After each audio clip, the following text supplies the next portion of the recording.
Hello, everyone. Welcome to what used to be the 21 Hats podcast and is now the Business Advantage TV podcast. I'm your host, Lauren Feldman. This week, as the numbers of new coronavirus cases explode across the country, we talk with three of our regulars about how they are trying to make plans for their businesses and what their expectations are. The conversation heats up a little as it becomes clear that one of our owners, hi Jay, isn't quite ready to confront the possibility that he might have to deal with another shutdown. By contrast, Laura Zander tells us we're operating as if there is a shutdown. So yeah, we're operating the same way we were 2 months ago.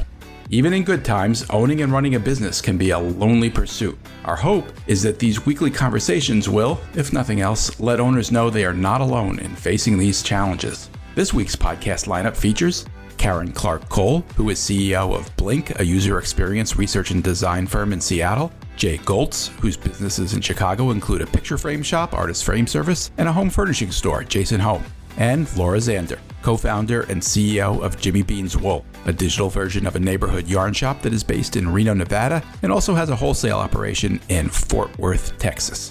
The episode is titled, That's a Stupid Question.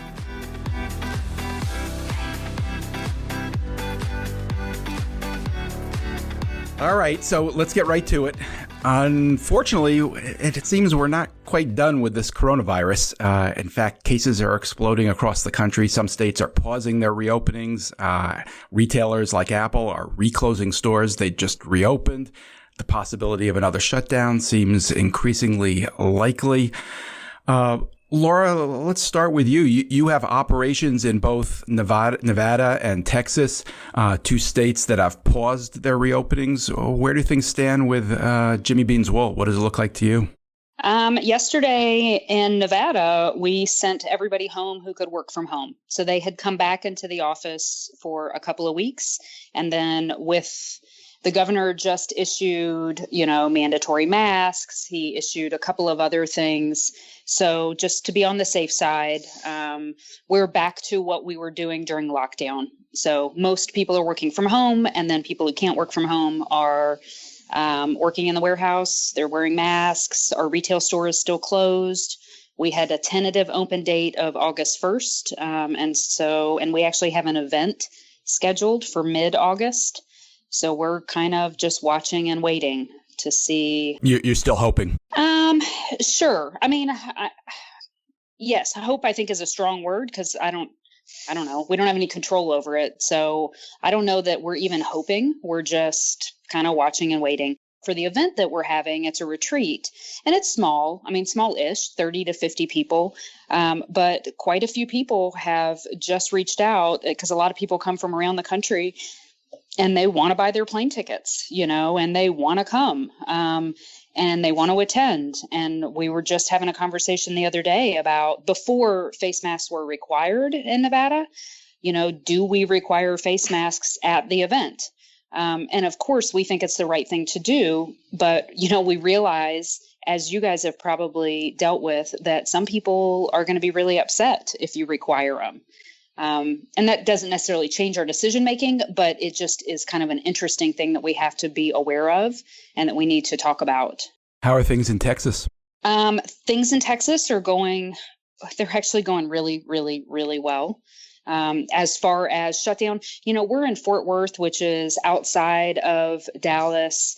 If you look at the map, Texas is getting a lot of press right now for being for the cases rising so drastically. Houston in particular, I think. Houston in particular. And, it's funny, my dad lives in Corpus Christi. And I looked at the map like yesterday, and Corpus is in one of these red zones, where the cases are just rising dramatically. But they've risen from like 0.4 cases a day to 4 cases a day. So yes, I think there's a lot of buyer beware when you interpret statistics and making sure that you're comparing apples to apples. So yes, it is a 10-time increase, but you're only talking about, their rate was so low to begin with. You're talking about Corpus Christi, right? Not Houston, because in Houston, they're running out of beds, and obviously it's serious there. Yeah, they have the numbers for sure.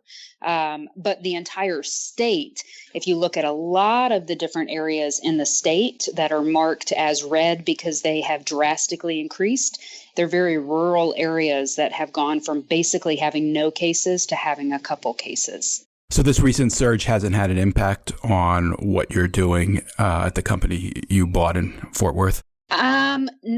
We're not a significant impact. No. I mean, we're still operating the way that we were during lockdown. We haven't really changed anything. People who can work from home are working from home.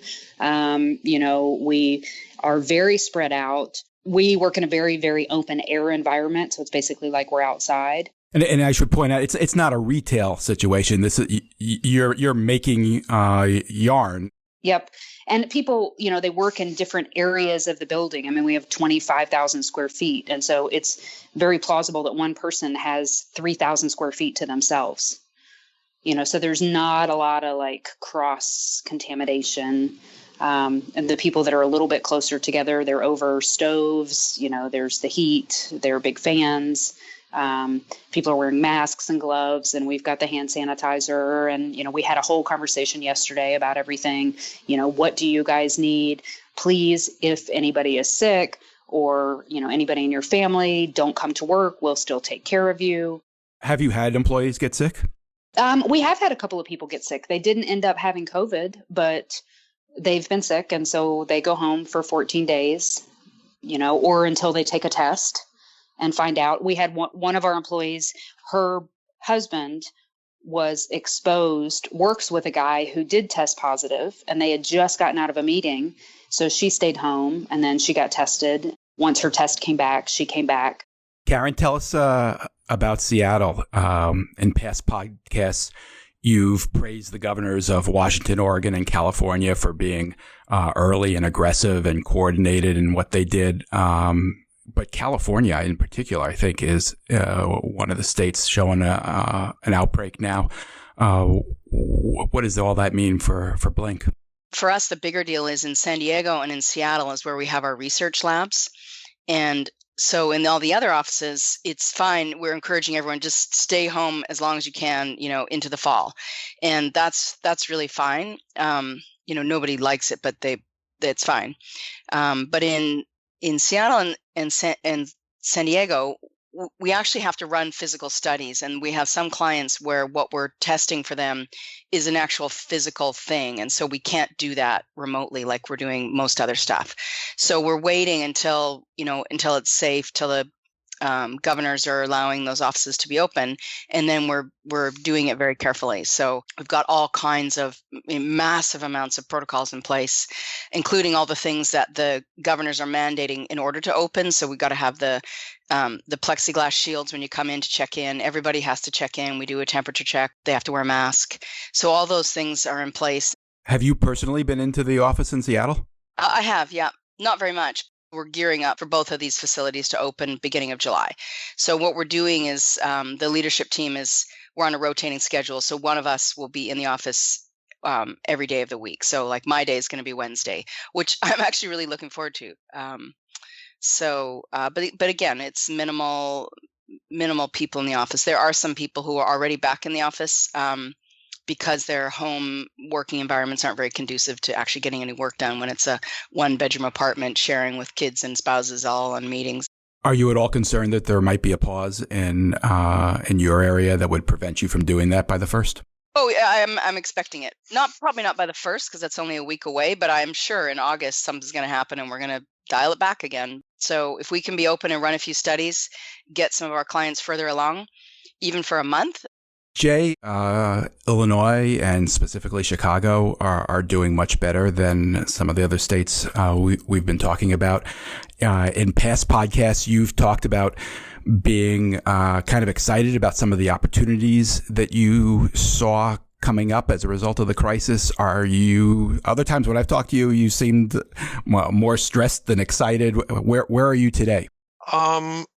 I have an opportunity. I have a store that was a well-known store that's closing, and I made a deal with him, and we're going to take over his mailing list and work together to try to get some of those customers in. So just as I figured would happen, the market has been disrupted. I don't care what business you're in.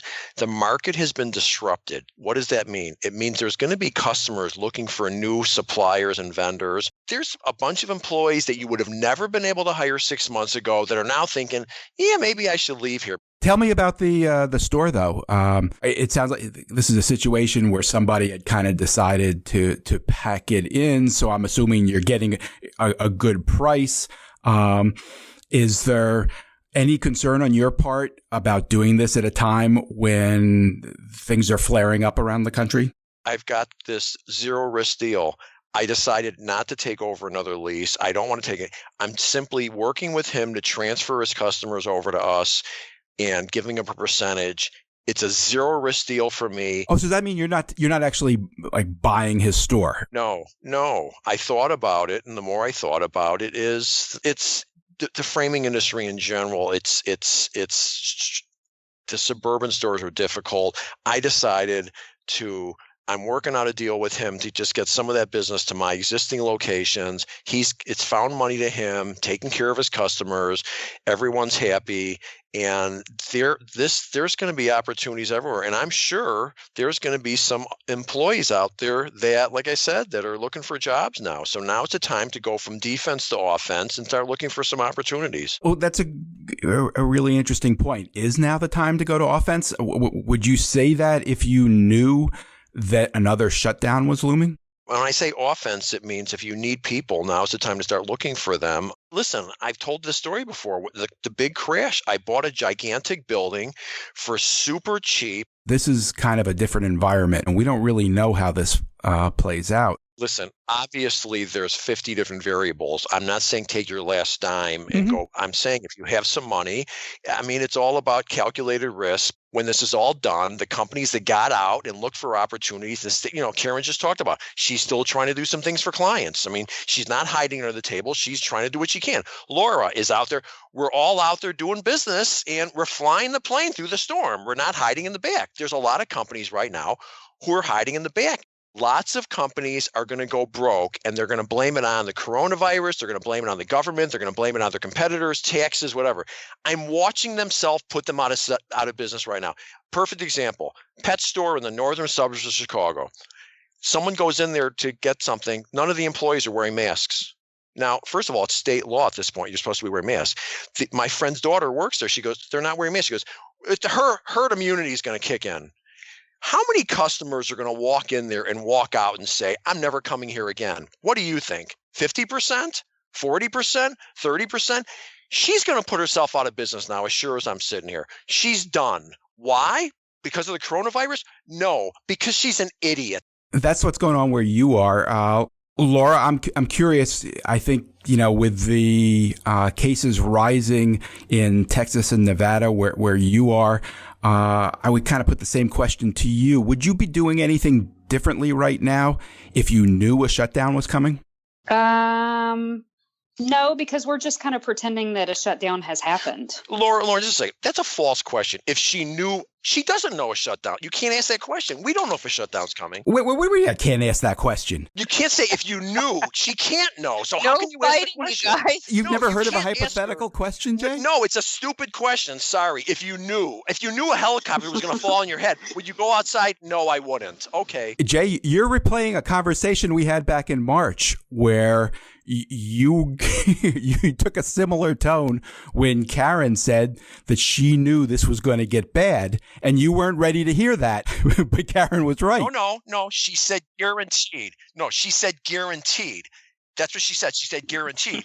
Well, she was right. Okay, that's different than you said guaranteed, and I said, wait, you can't now. Well, I'm not guaranteed. I'm just asking a hypothetical. And Karen, to your credit, when you told me how bad it was, I really didn't get it. I'm the first to admit I didn't get it. I didn't say you were wrong. It was the guarantee. If you would have said, I'm sure it was the guarantee, but you were absolutely right. I could have never imagined things are going this way. I recognize in hindsight, you were living it, so you saw it. It's hard to imagine until you see it. So, Jay, why are you so sure that couldn't happen again? Wait, I'm not at all saying I'm not sure. It might happen again, no question. You said it was stupid of me to ask the question. No, you said if you knew it was going to happen. That's what you said. If you knew, she can't know. All right. Go ahead and answer the question anyway. We're operating as if there is a shutdown. So, like I said, still have people working from home, only the essential people here.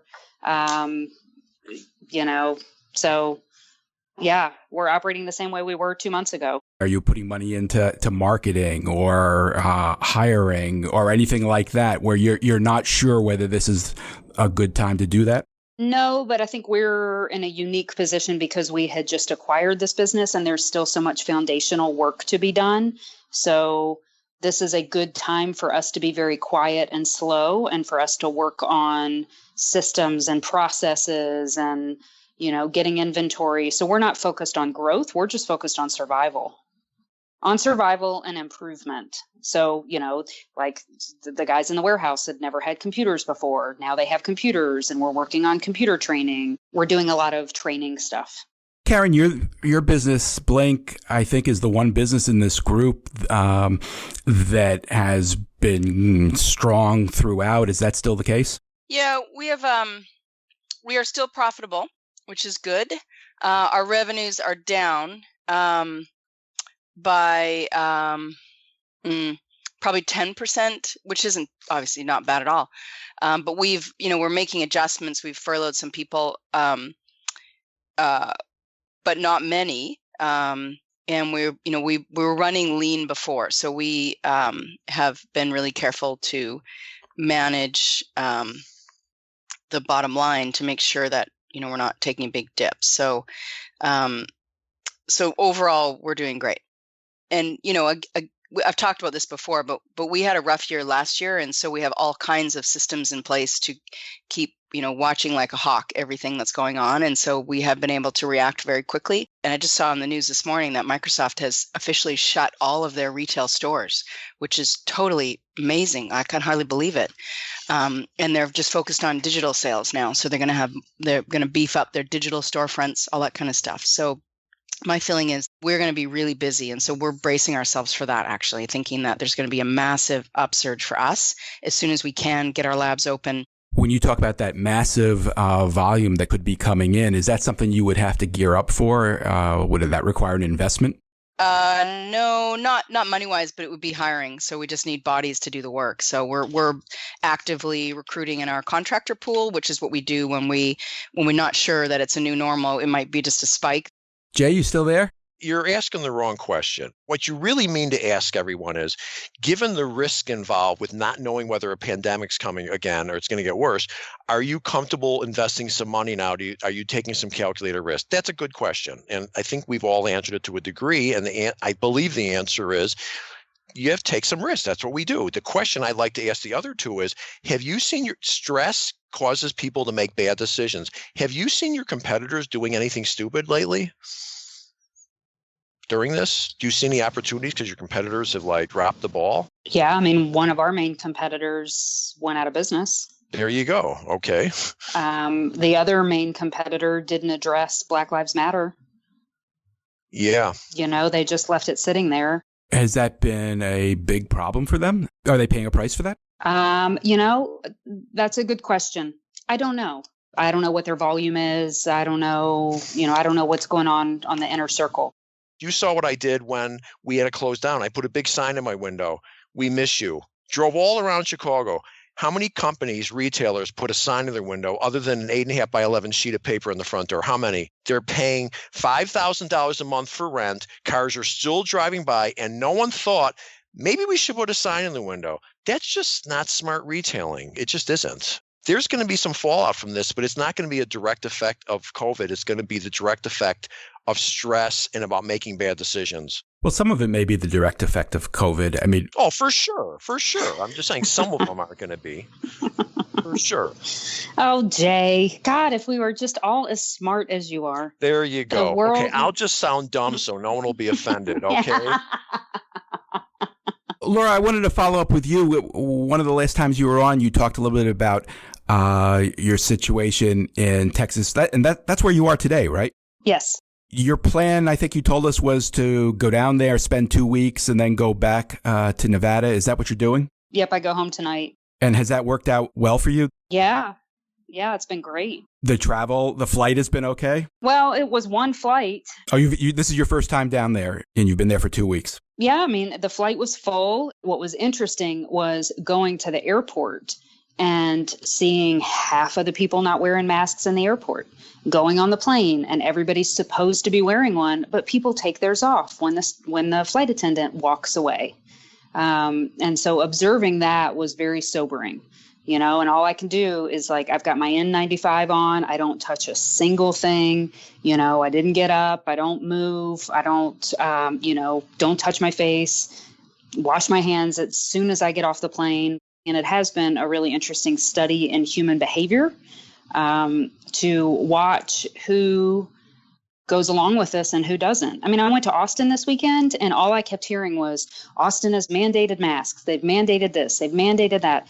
I check into my hotel, and it's a top chain hotel, and there are 5 guys sitting in the lobby just chatting. You would never know that this is happening. The 2 women that are at the front desk, they don't have masks on. They're chatting with the guys, talking about what bar they're going to go to that night. It's the same in Seattle. You see people driving in their cars with their masks on and then you see other people, having a barbecue at the beach, as if nothing ever happened. Yes, exactly. Laura, did you go to Austin for business or for pleasure? Yeah, I went to visit a shop. So one of our customers who's been a friend of mine forever. So I went down to her shop and, so her retail store is open.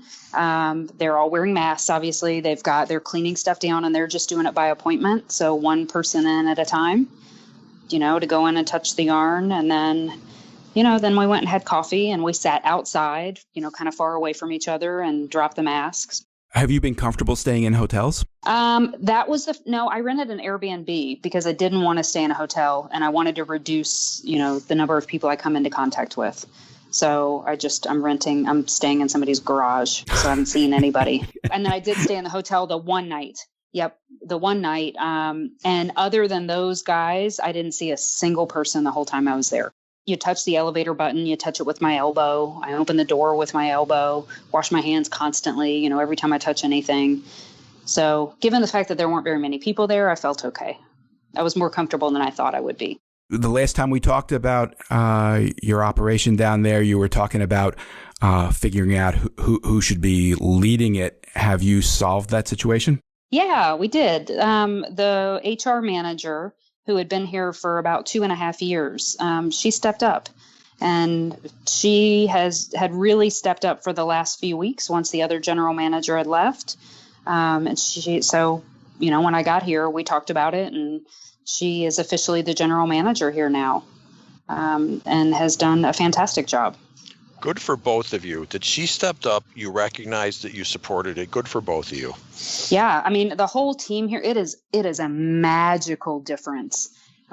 Just the last 2 weeks, the whole team here has really stepped up in so many different ways. So have you figured out what the lesson from that is? The lesson is you have the wrong person in your company in a management role. It screws up the entire, all it takes is it screws up the entire dynamic. You're totally right. Shuts people down. So you figured it out and you fixed it. Hats off to you. Well, great. We're out of time. Big thanks to Karen Clark-Cole and Laura Zander. Some thanks to Jay Goltz. No, you don't need to thank me. You don't need to thank me. No, I always thank you, Jay. You make it fun. Thank you, everybody. Thank you. Be careful out there. Thanks for listening, everybody. This episode was produced by Jess Thuberon, founder of Blank Word Productions.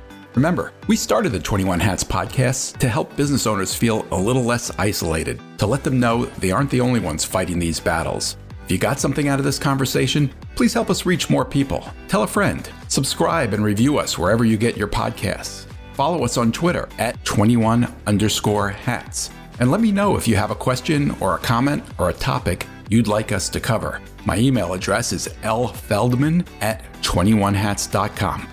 See you next time.